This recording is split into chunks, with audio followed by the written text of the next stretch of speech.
Pada pagi menjelang siang hari ini saya mau berbicara tentang satu perenungan yang kita akan belajar dan merenungkan bersama-sama.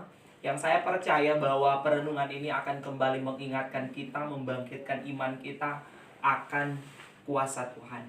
Saya mau berbicara tentang kuasa di dalam nama Yesus. Karena saudara, kita melihat satu peristiwa yang telah kita baca bersama-sama yang dicatat oleh firman Tuhan. Dan kita percaya bahwa satu pengakuan iman kita adalah Alkitab itu adalah firman Allah. Amin. Alkitab adalah firman Allah. Adalah, bukan sebagian firman Allah, saudara. Jadi Alkitab, kalau kita memahami dalam doktrin atau dalam kepercayaan kita, Alkitab yang kita terima ini, 66 kitab dari Kejadian sampai Wahyu itu adalah firman Allah yang berotoritas. Kalau dalam pengakuan Gereja Sejati Allah bahwa kita menerima, kami percaya bahwa Alkitab adalah firman Allah, satu-satunya kaidah yang mutlak yang berwenang untuk hidup dan perilaku manusia. Ya, jadi Alkitab ini sama seperti di dalam 2 Timotius 3 ayat 16, di sana dikatakan bahwa segala tulisan yang diilhamkan Allah memang bermanfaat, segala tulisan. Nah, kita menerima dalam kanon untuk gereja-gereja Tuhan Kristen khususnya, kita ini menerima 66 kitab dari Kejadian sampai Wahyu. Ada 66 kitab. Dan kita percaya bahwa Alkitab itu adalah firman Allah, bukan sebagian. Kita mesti samakan pemahaman kita, samakan kepercayaan kita, samakan keyakinan kita bahwa Alkitab adalah firman Allah. Ya, kalau sebagian firman Allah berarti ada yang bukan firman Allah. Ya. Kalau berisi firman Allah, berarti ada juga yang bukan firman Allah. Memang di dalam ayat-ayat Alkitab ada yang kata-katanya disampaikan langsung oleh Tuhan Yesus. Misalnya Yesus berkata, ya. Ada yang ucapan misalnya iblis, tetapi itu juga adalah firman, ya, yang disampaikan di dalam kebenaran. Nah, kita mau pelajari bersama-sama. Jadi saya percaya kisah-kisah yang dicatat di dalam Alkitab juga adalah peristiwa-peristiwa yang benar-benar terjadi. Amin. Bukan peristiwa sebatas dongeng, bukan peristiwa sebatas karang-karangan dari para penulis, tetapi cerita, kisah yang disampaikan dalam firman Allah adalah kisah yang benar-benar terjadi. Kisah yang benar-benar dialami oleh orang-orang atau para murid atau tokoh-tokoh yang ada di dalam kisah Alkitab itu. Termasuk salah satu bagiannya yang kita baca pada kesempatan ini, yaitu bagaimana Rasul Petrus menyembuhkan orang lumpuh di bait Allah. Ya, kita melihat bersama bahwa Petrus, ya, pada waktu mereka pada jam sembahyang, Alkitab berkata pada waktu mereka berada di waktu jam sembahyang, ini menyatakan bahwa memang ada waktu-waktu sembahyang yang diatur oleh aturan agama Yahudi pada waktu itu. Dan pada waktu jam sembahyang, ya, mereka datang ke bait Allah untuk apa? Untuk sembahyang, saudara. Sekarang orang-orang, ya, tidak bisa datang ke bait Allah secara tempat. Ya, secara mungkin orang bilang gereja fisik. Tapi di rumah-rumah lebih luar biasa lagi, saudara, ya. Orang bisa bertemu dengan Tuhan. Nah, itulah kedahsyatan Tuhan. Kalau Tuhan Yesus belum mati, saudara, belum mati bagi kita, maka kita harus beribadah. Kita mesti kemana? Kalau orang mesti ke Yerusalem sana, saudara, ya. Bayangkan, coba kita perhatikan dalam sejarah bangsa Yahudi, ya. Pada waktu hari Pentakosta, mereka, orang-orang harus apa? Kembali kemana? Ke Yerusalem. Untuk apa di sana? Untuk merayakan perayaan, ya, hari raya yang ditetapkan. Mesti ke sana. Tetapi pada waktu Yesus mati, luar biasa, ya. Tabir bait Allah terbelah dua dari atas sampai ke bawah, yang menyatakan bahwa di mana saja, kapan saja, Allah yang kita sembah adalah Allah yang adalah hakikatnya adalah roh. Dan kita menyembah Dia dalam roh dan kebenaran. Di mana saja, kapan saja kita bisa berjumpa dengan Tuhan. Termasuk di tempat ini. Amin. Termasuk di tempat ini saya percaya. Nah, pada dalam waktu sembahyang yang diatur, ya, mereka datang ke bait Allah. Dan di bait Allah itu ada beberapa pintu. Dan pintu yang ditempatkan orang lumpuh itu, ya kalau kita lihat, ada di gerbang yang bernama Gerbang Indah di bait Allah itu. Nah, orang lumpuh ini, Alkitab mencatat bahwa dia sudah lumpuh sejak lahir dikatakannya. Jadi orang lumpuh ini sudah lumpuh sejak lahir. Dan kemudian pekerjaannya adalah meminta-minta. Ya. Pekerjaannya adalah pengemis, saudara. Ya. Dia ada di bait Allah karena dia pikir di bait Allah itu orang-orangnya kan rohani. Ya. Orang-orangnya kan rohani. Pasti ketika dia ada di bait Allah, orang-orang yang rohani itu yang mau datang ke bait Allah pasti berkemurahan hati. Mungkin dia lebih banyak mungkin daripada dia ada di lampu merah. Ya, daripada dia ada di muka toko. Bisa saja toko usir, tidak boleh minta-minta sini, ya. Tapi pada waktu itu dia ada di mana? Di bait Allah, karena dia pikir di bait Allah orang datang menyembah Tuhan, mereka diajarkan untuk memberi, untuk bersedekah, dan dia pikir bahwa di sana dia bisa mendapatkan yang banyak tentunya, ya. Dan pada waktu itu siapa saja yang masuk ke bait Allah pasti akan dimintakan sedekah. Pasti dia akan bermohon. Pasti dia akan mengatakan, oh tolonglah saya, bantulah saya. Tolong saya tidak bisa bekerja. Saya seorang yang lumpuh, tolonglah saya. Ya. Termasuk pada waktu itu Petrus. Ketika dia masuk ke bait Allah, saudara. Orang lumpuh pun ini meminta sedekah kepada Petrus, ya. Ayat 5 dikatakan, lalu orang itu menatap mereka dengan harapan akan mendapat sesuatu dari mereka. Akan mendapat sesuatu dari apa? Dari Petrus, saudara, ya. Ya, biarkanlah mereka ada di mezbah sini.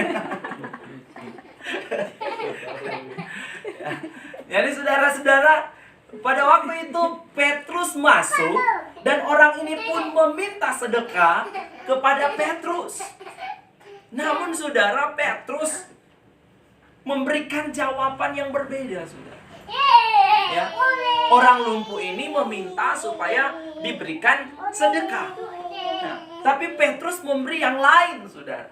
Petrus memberikan yang lain yang lebih luar biasa dari sedekah, saudara. Yang lebih luar biasa daripada apa yang sebenarnya dia cuma butuhkan seperti makan, ya. Tapi dia membutuhkan yang paling luar biasa itu. Itulah yang diberikan oleh Petrus. Nah, itulah yang kita mau lihat saat ini. Di mana Tuhan melalui firman-Nya mengatakan dalam kisah ini, pada waktu orang itu menatap Petrus, menatap mereka, Petrus dan Yohanes yang masuk ke bait Allah itu, dan mengharapkan supaya mendapat sesuatu dari mereka, Petrus justru hanya berkata apa, saudara? Emas dan perak tidak ada padaku. Ya, mungkin pada waktu itu orang lumpuh, ya tidak ada apa-apa kok pada orang. Ya saudara, coba saudara penuh harapan meminta, dengan menggebu-gebu saudara lagi kesusahan, kemudian saudara mau pergi ke saudara, mau minta tolong sama orang lain, pasti saudara akan punya harapan bahwa ketika saya sampai di rumah saudara saya sampai di rumah orang yang saya akan minta pertolongan, dia akan membantu saya. Dan betapa sukacita ketika saya sampai kepada orang yang saya berharap untuk menerima sesuatu pertolongan tetapi tidak ditolong, pasti akan kecewa. Pasti ya ada coba teh. Pasti mungkin akan seperti itu. Nah, pada waktu disampaikan seperti ini, saya tidak tahu ya respon dari orang lumpuh ini karena tidak dicatat. Tapi pada waktu itu dikatakan, pada waktu Petrus bilang begini, emas dan perak tidak ada padaku. Mungkin kan belum dilanjutkan, masih ada kelanjutannya dari pernyataan Petrus itu. Tapi pada waktu kalau semua sampai di emas dan perak tidak ada padaku, ya kecewalah si orang lumpuh itu. Emas dan perak tidak ada padaku. Ya saudara, aduh saya berharap mau dapat sesuatu. Ya kecewalah. Tapi pada waktu itu tidak sampai di situ. Dikatakan bahwa Petrus berkata, emas dan perak tidak ada padaku, tetapi apa yang kupunyai? Apa yang kupunyai? Saudara, walaupun saudara Kalau saudara orang percaya, dari ayat ini kita dihiburkan, kita dikuatkan, ya. Walaupun saudara tidak mempunyai apa-apa, tapi saudara punya sesuatu yang lebih luar biasa. Amin.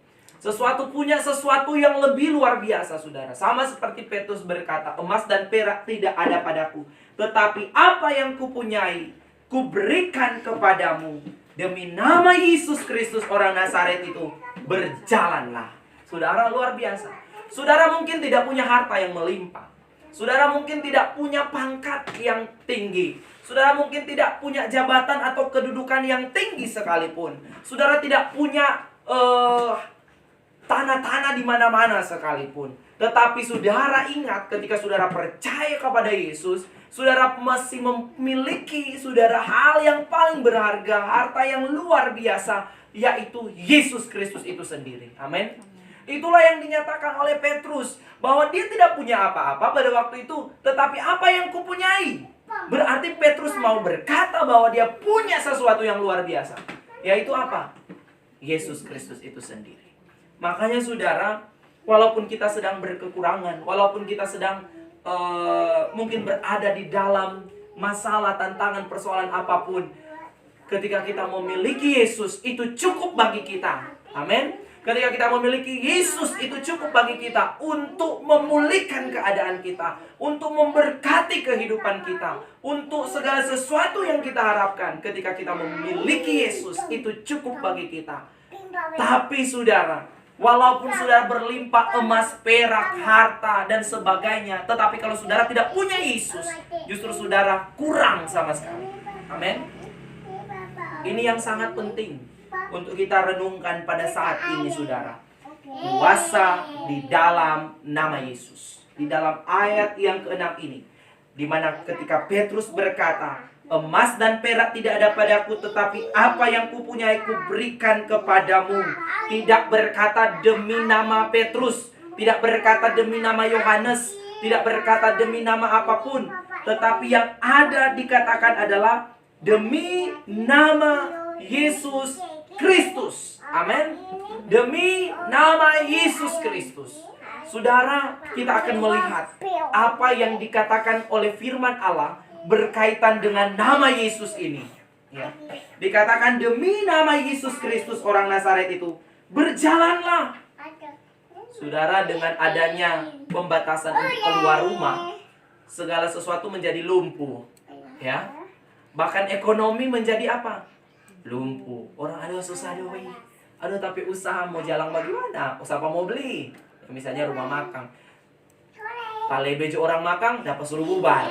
Ya, saudara, bagaimana? Ya, sedang lumpuh karena sesuatu. Ini hanya sesuatu saja, bukan banyak hal. Ya, ini baru satu hal saja, yaitu sebuah virus. Belum lagi kalau ditambah dengan bencana lain sebagainya. Saya membaca di salah satu tempat pada waktu mereka sedang disuruh berada di dalam rumah karena himbauan, anjuran untuk memutuskan rantai penyebaran virus ini. Tiba-tiba daerah mereka ditimpa dengan gempa bumi. Nah, mereka harus keluar rumah. Mereka keluar, tapi disuruh masuk.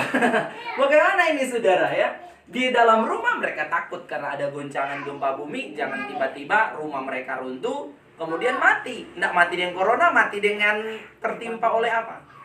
Gempa bumi, ya. Saudara, kalau kita di sini mungkin baru satu hal, ya. Tapi ada banyak hal yang bisa saja membuat keadaan kehidupan kita menjadi lumpuh, ya. Bukan lumpuh mungkin secara fisik, mungkin lumpuh secara apa? Rohani kita, ekonomi kita lumpuh, ya. Kerohanian kita lumpuh. Namun kita percaya bahwa ada nama yang berkuasa, pribadi yang berkuasa, yang dapat memulihkan segala kelumpuhan kita. Amin. Kita melihat bahwa ketika Petrus berkata, demi nama Yesus Kristus orang Nazaret, berjalanlah.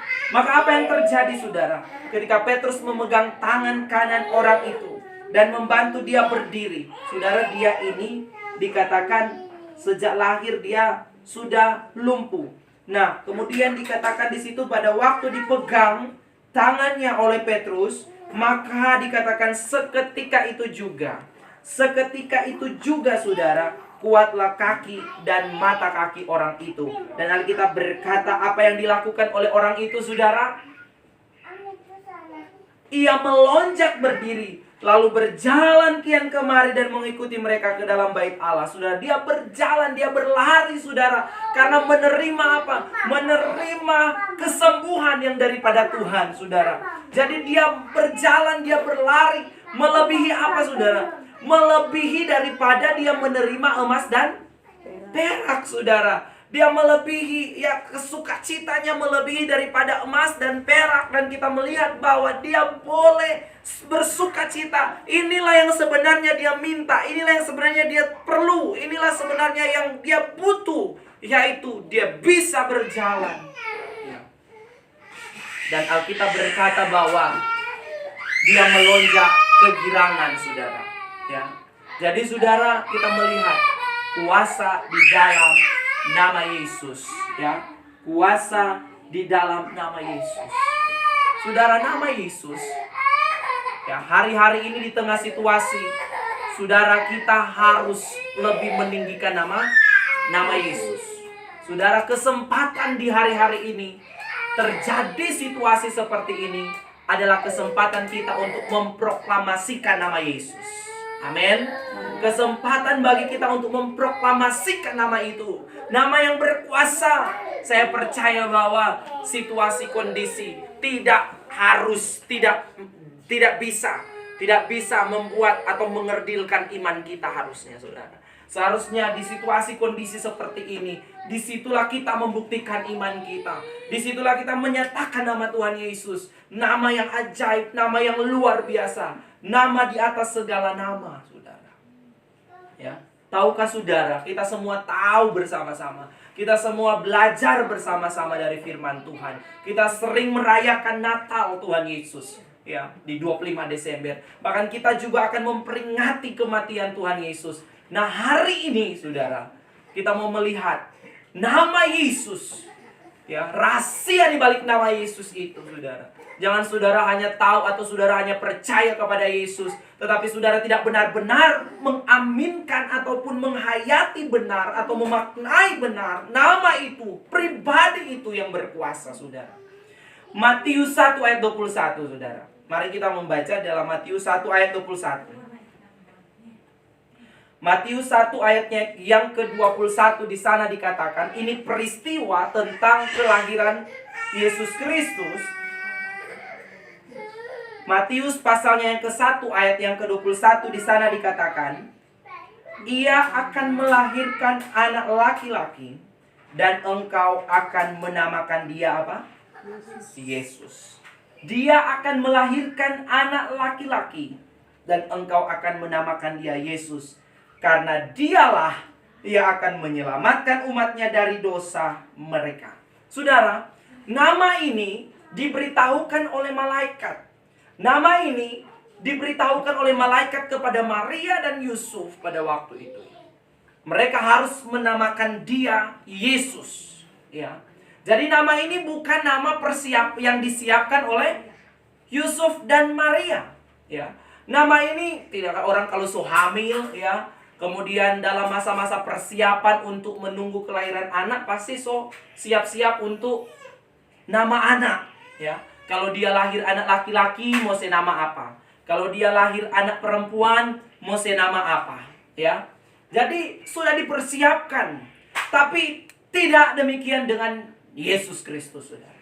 Nama Yesus adalah nama dari surga. Amin. Nama Yesus adalah nama yang dikabarkan oleh malaikat kepada Maria. Diberitahukan bahwa mereka harus menamakan apa? Yesus. Jadi inilah nama yang berkuasa. Nama Yesus, saudara. Jadi nama ini datangnya dari surga. Nama ini bukan nama nenek moyangnya Yusuf dan Maria. Biasanya kalau ada anak, untuk mengenang torang pe opa kang, si nama akang pa dia. Atau mengenang torang pe papa, misalnya DP nama kedua, ya. Contoh misalnya Samuel, pakai Samuel Yandri Sondak, ya. Tetap ada DP papa pe nama misalnya. dikasih nama supaya dikenal. Bukan, saudara. Tetapi nama Yesus benar-benar memang dari surga asalnya. Karena itu kita melihat luar biasa. Dan di dalam Kisah Para Rasul 4 ayat 12.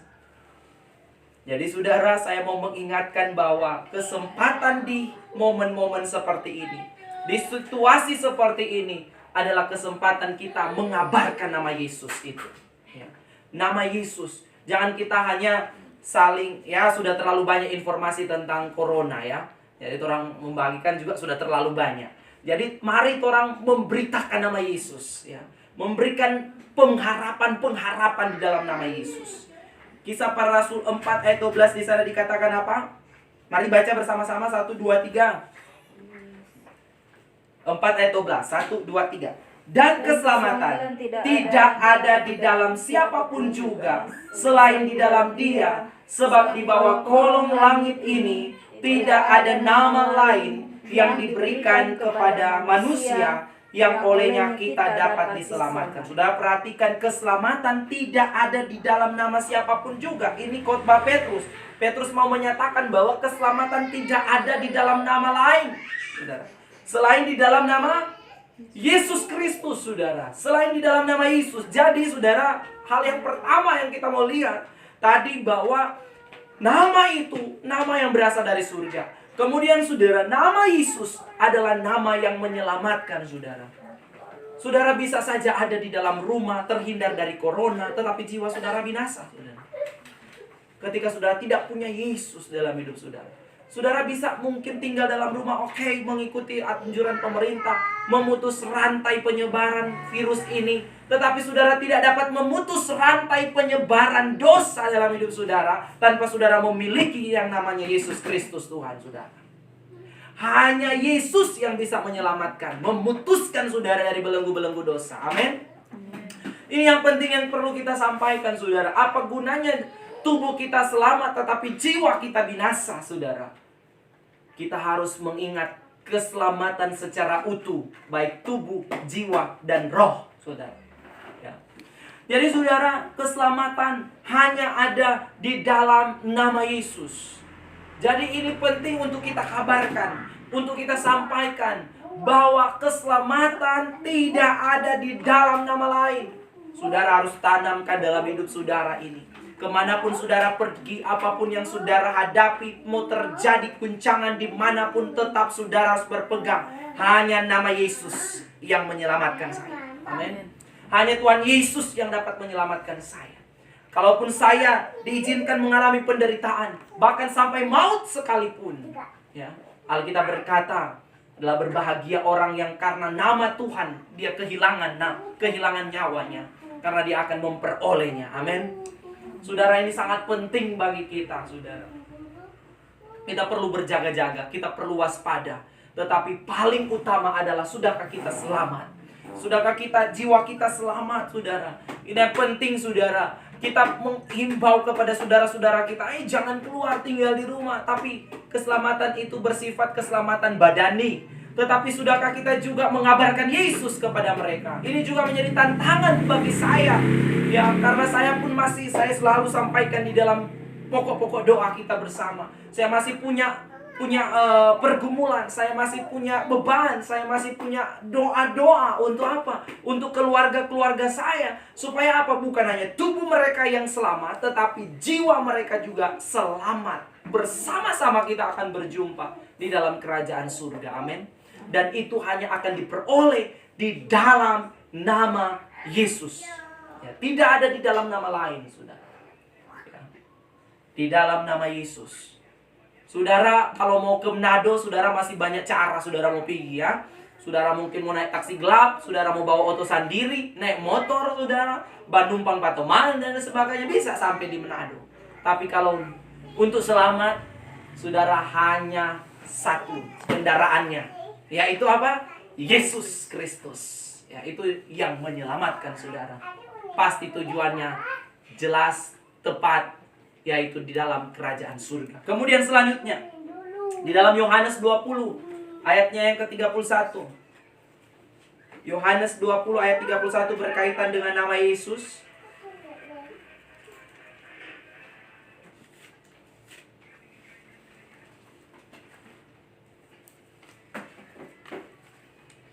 Yang sudah temukan, mari baca Yohanes 20 ayatnya yang ke-31.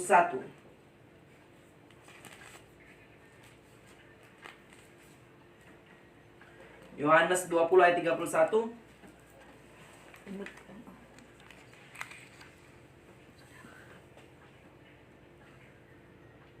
Seorang boleh tolong baca Yohanes 20 ayat 31. Apa yang dikatakan di sana? Demikian firman Tuhan. Tetapi semua yang tercantum di sini telah dicatat supaya kamu percaya bahwa Yesuslah Mesias Anak Allah, dan supaya kamu oleh imanmu memperoleh hidup dalam namanya. Ya, jadi saudara, dikatakan tadi di dalam Kisah Para Rasul 4 ayat 21, keselamatan hanya ada di dalam nama Yesus, tidak ada di dalam nama lain. Kemudian di dalam Yohanes pasal 20 ayatnya yang ke-31 dikatakan, tetapi semuanya yang tercantum di sini telah dicatat supaya kamu percaya bahwa Yesuslah Mesias, Anak Allah, dan supaya kamu oleh imanmu memperoleh hidup dalam namanya. Jadi saudara, nama Yesus, nama yang memberikan apa? Kehidupan. Amin. Di tengah-tengah situasi kematian, di tengah-tengah situasi buruk, saudara, nama Yesus, nama yang memberikan kehidupan. Ya, saudara, kita harus menyampaikan, kita harus memberitakan nama Yesus, nama yang menyelamatkan, nama yang memberikan kehidupan. Kemudian apa, saudara? Di dalam Kisah Para Rasul 2, kita kembali ke Kisah Para Rasul 2, ayatnya yang ke-38. Kisah Para Rasul pasalnya yang kedua ayat yang ke-38, di sana dikatakan apa firman Tuhan? Yang sudah temukan boleh tolong baca Kisah Para Rasul pasalnya yang kedua ayatnya yang ke-38. Jawab Petrus kepada mereka, bertobatlah dan hendaklah kamu masing-masing memberi dirimu dibaptis dalam nama Yesus Kristus untuk pengampunan dosamu, maka kamu akan menerima karunia Roh Kudus. Pada waktu Petrus sedang berkhotbah, dia berkata, bertobatlah dan hendaklah kamu masing-masing memberi dirimu dibaptis dalam nama Yesus, dalam nama Yesus Kristus untuk pengampunan dosamu. Jadi di sini kita mau belajar bahwa di dalam nama Yesus ada keselamatan, di dalam nama Yesus ada kehidupan, di dalam nama Yesus ada apa? Pengampunan dosa, saudara. Jadi saudara menerima pengampunan dosa di dalam nama Yesus.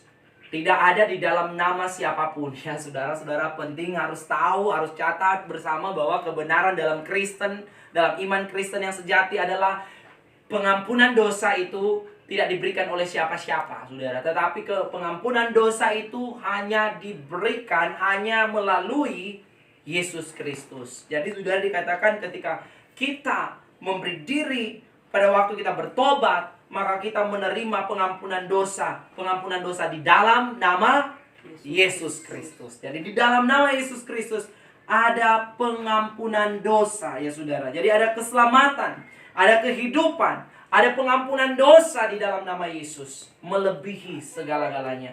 Kemudian saudara, di dalam nama Yesus, saudara, seperti yang kita baca dari kisah ini,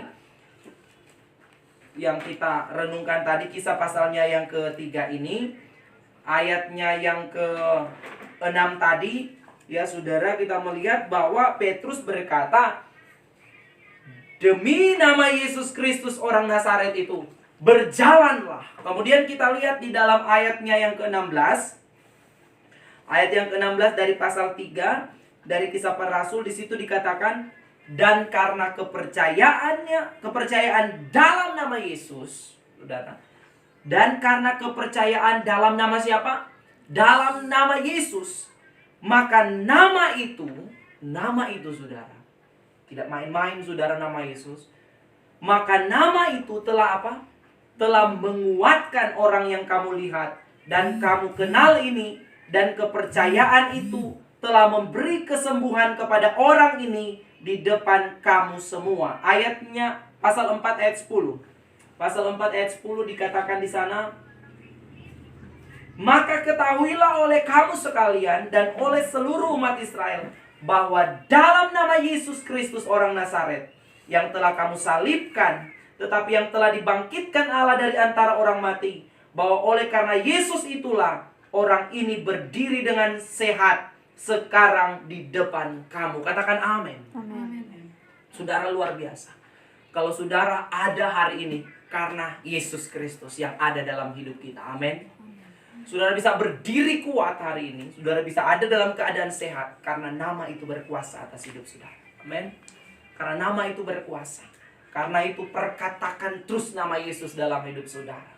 Firman Tuhan mengatakan bahwa oleh karena nama Yesus, oleh karena kepercayaan kepada nama itu, nama Yesus Kristus, maka nama itu memberikan kesembuhan bagi kita. Amin. Jadi tadi nama Yesus menyelamatkan, nama Yesus memberikan kehidupan, nama Yesus ada pengampunan dosa. Di dalam nama Yesus juga ada kesembuhan. Amin. Kesembuhan.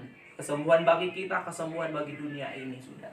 Dan saya percaya bahwa kuasanya tidak pernah berubah, kuasanya tidak terbatas, kuasanya tetap ada dulu, sekarang, sampai selama-lamanya. Jadi saudara, kepada siapa kita akan berharap? Hanya kepada Yesus saja. Berseru, memanggil nama Yesus, maka kita akan melihat kesembuhan terjadi, saudara. Jangan kita meremehkan nama Yesus.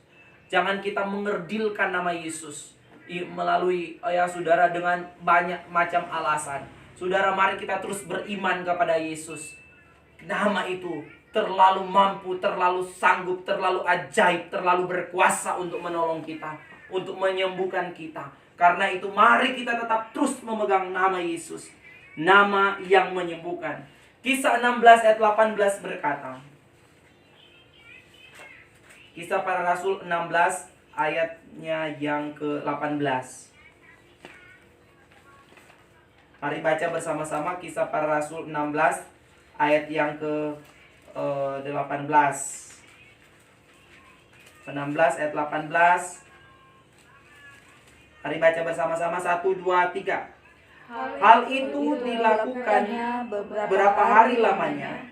Tetapi ketika Paulus tidak tahan lagi akan gangguan itu, ia berpaling dan berkata kepada roh itu, "Demi nama Yesus Kristus, aku menyuruh engkau keluar dari perempuan ini."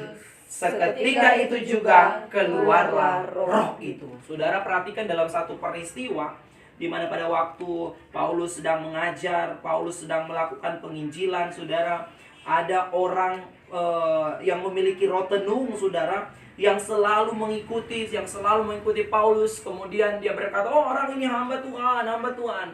Tapi saudara, itu mengganggu.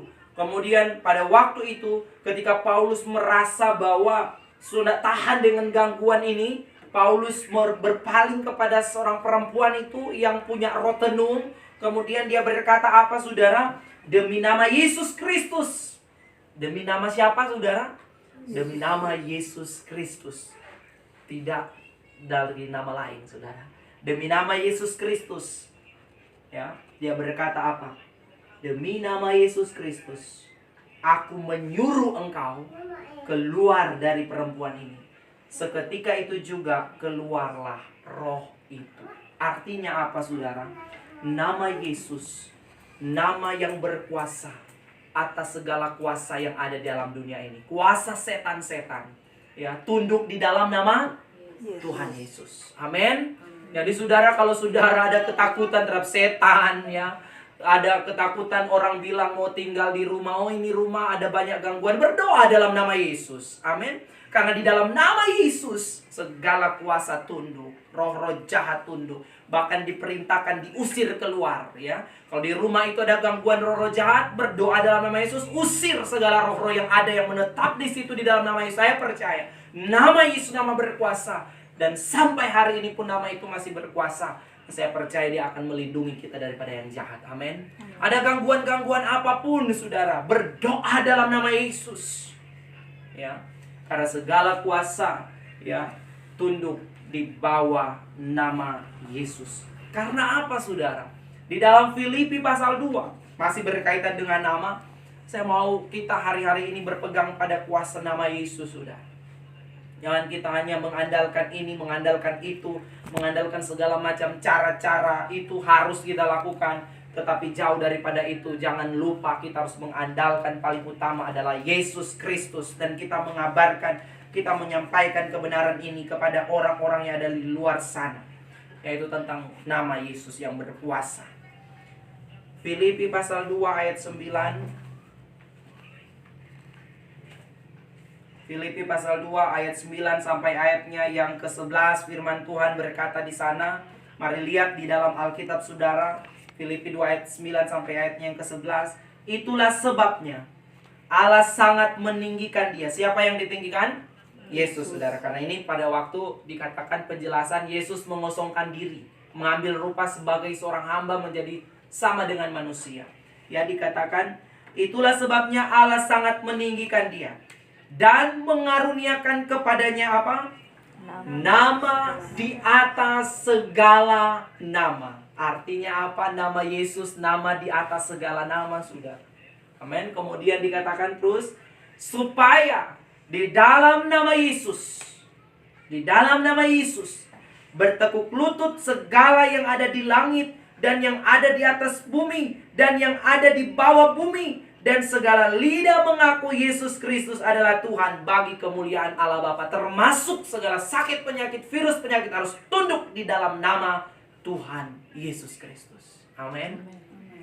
Tunduk di dalam nama Tuhan Yesus, karena dikatakan segala ya yang ada di langit, yang ada di atas bumi dan yang ada di bawah bumi, ya, bertekuk lutut di dalam nama itu, nama di atas segala nama, nama Yesus Kristus Tuhan.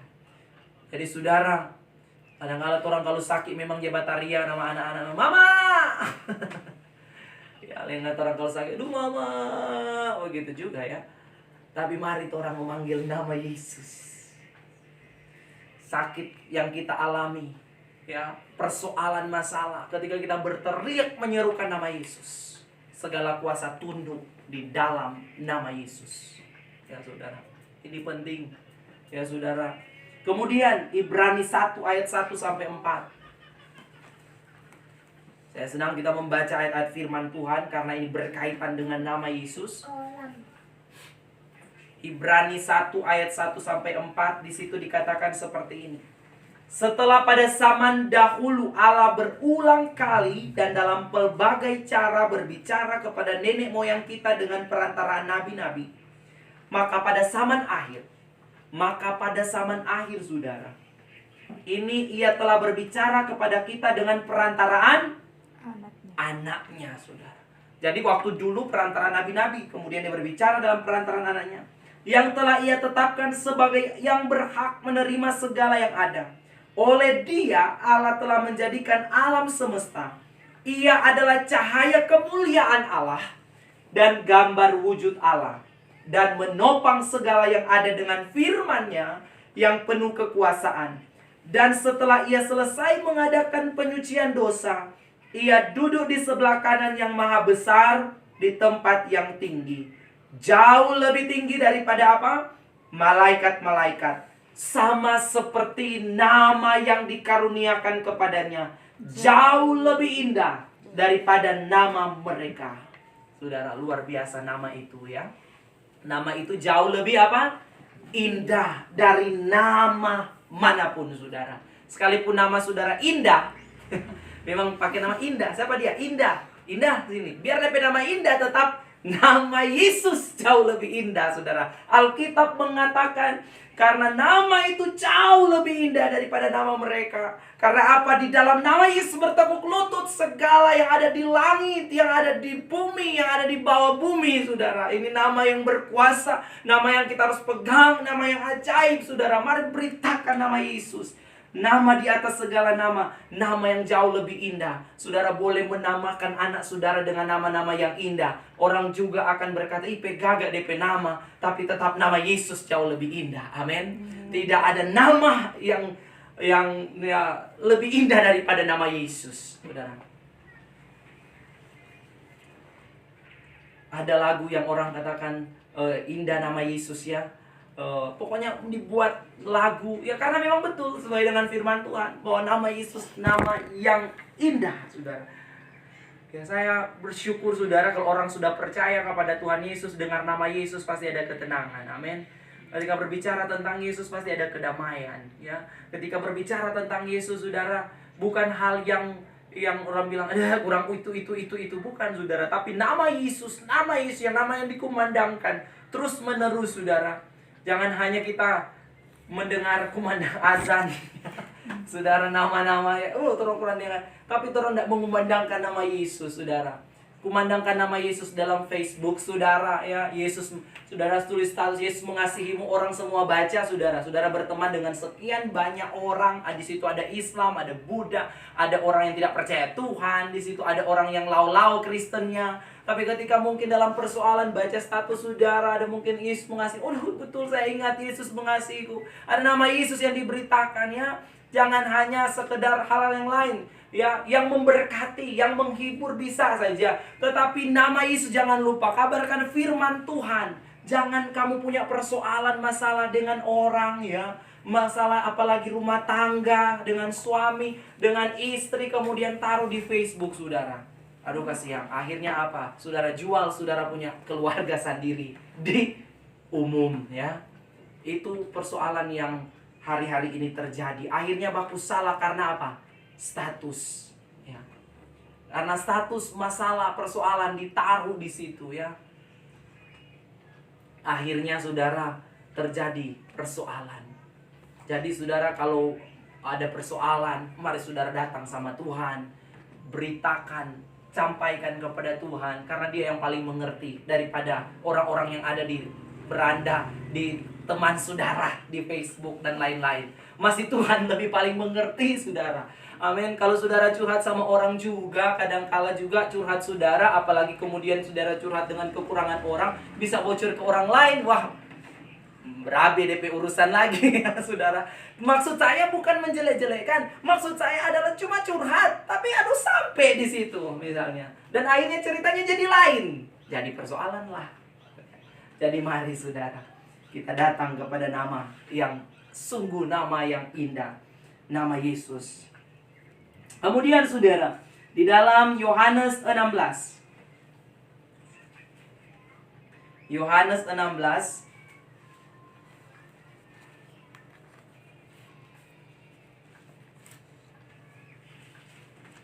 Yohanes 16 ayatnya yang ke-23 sampai ayatnya yang ke-24. Di situ dikatakan seperti ini.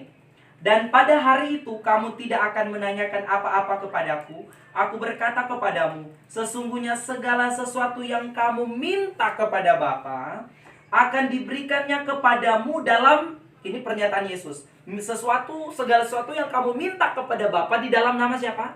Namaku. Artinya apa? Di dalam nama Yesus. Kemudian dikatakan ayat 24, sampai sekarang kamu belum meminta sesuatu pun dalam namaku. Mintalah, maka kamu akan menerima, supaya penuhlah sukacitamu. Termasuk situasi saat ini saudara, minta. Minta di dalam apa? Minta di dalam nama Yesus, supaya dilalukan semuanya ini. Segala sesuatu yang kamu minta kepada Bapa, kuncinya harus minta di dalam nama Yesus. Di dalam nama Yesus, saudara. Jangan lupa waktu berdoa, ya Tuhan tolong, dalam nama Yesus saudara ya. Berdoa di dalam nama Yesus, minta di dalam nama Yesus, akan diberikan kepadamu, kata firman Tuhan. Kamu akan menerima. Seperti di dalam pasal 15 ayat yang ke-16. Di situ masih dalam kitab Yohanes 15 ayat 16, di situ dikatakan, bukan kamu yang telah memilih aku, tetapi akulah yang memilih kamu.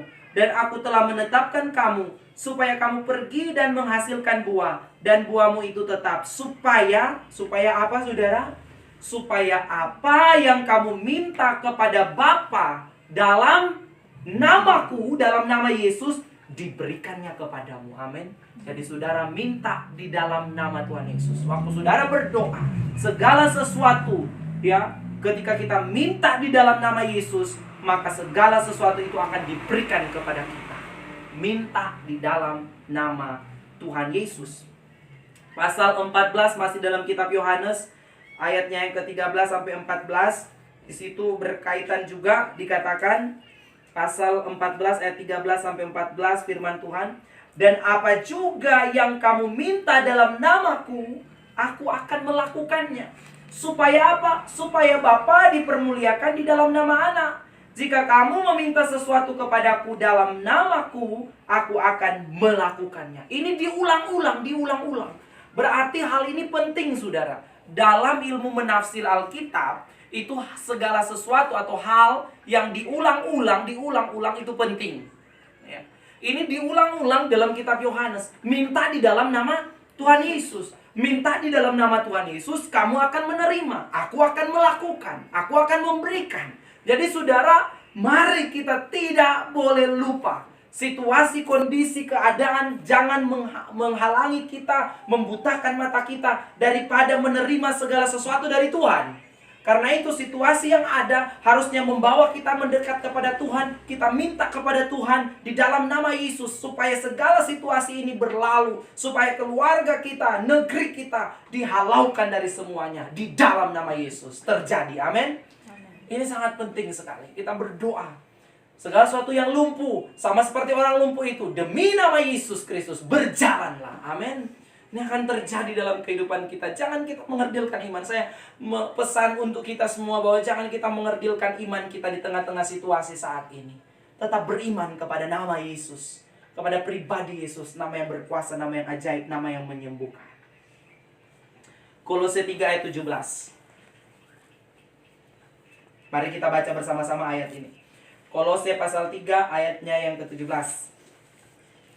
Kolose 3 ayat 17, firman Tuhan berkata di sana,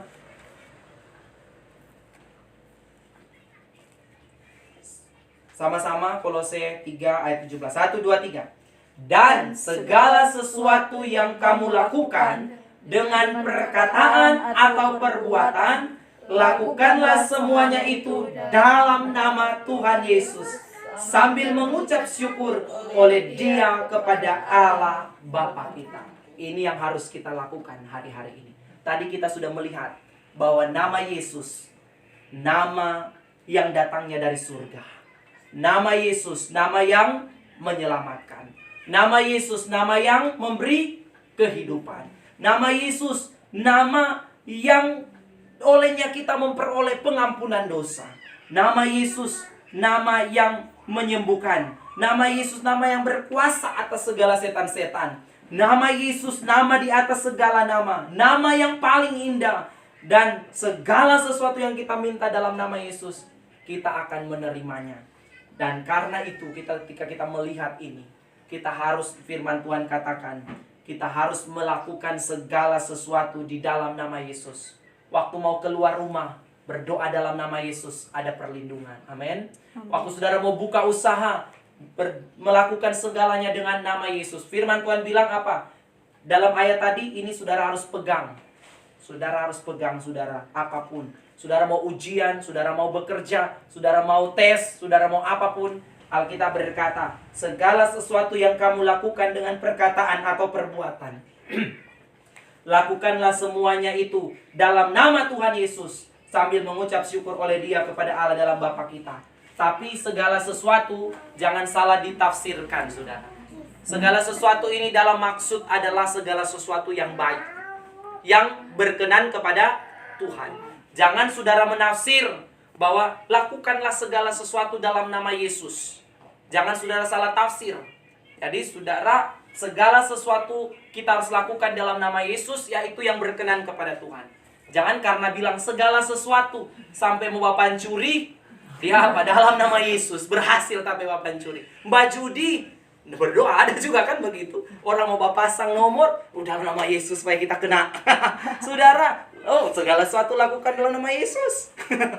Ya ini salah penafsiran.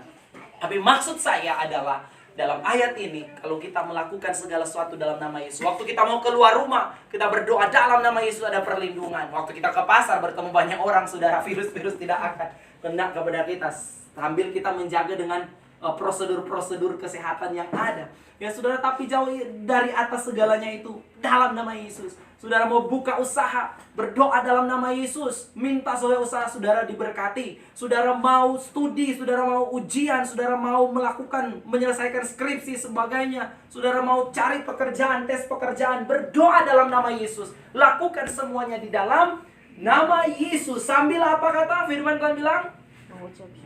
Ya ini penting, berdoa dalam nama Yesus tapi mengucap syukur, jangan menggerutu. Berdoa dalam nama Yesus belum dapat apa. Berdoa dalam nama Yesus tapi usaha masih begini. Ada. Firman Tuhan bilang, berdoa dalam nama Yesus sambil mengucap syukur.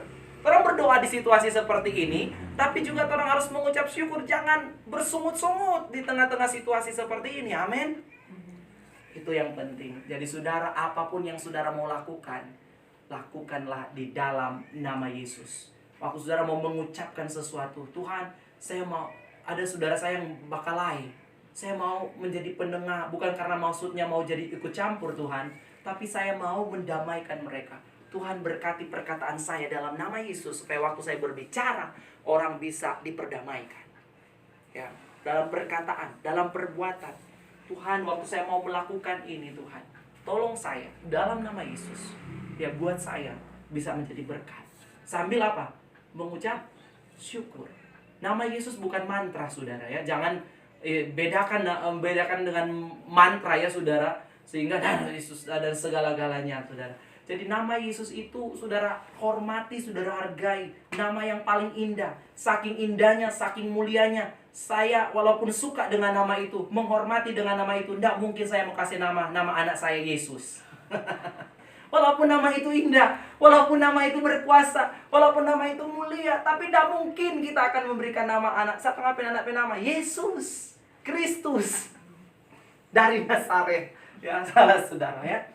Karena itu nama yang kudus, nama yang agung, nama yang mulia. Kalau di luar negeri ada orang kasih nama dompet anak Yesus ya.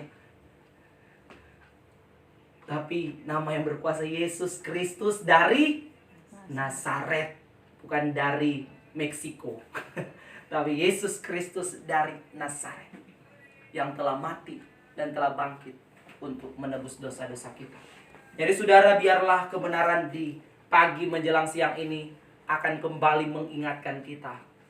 Walaupun kita tidak punya apa-apa, tapi nama Yesus itu cukup dalam hidup kita. Amin. Nama Yesus cukup untuk kita melangkah menjalani hidup ini. Di dalam nama Yesus berjalanlah. Apa yang hari-hari ini engkau gumuli, apa yang hari-hari ini kita gumuli dalam pergumulan iman kita, ingatlah selalu bahwa perkatakan nama Tuhan Yesus, pribadi Yesus yang ajaib.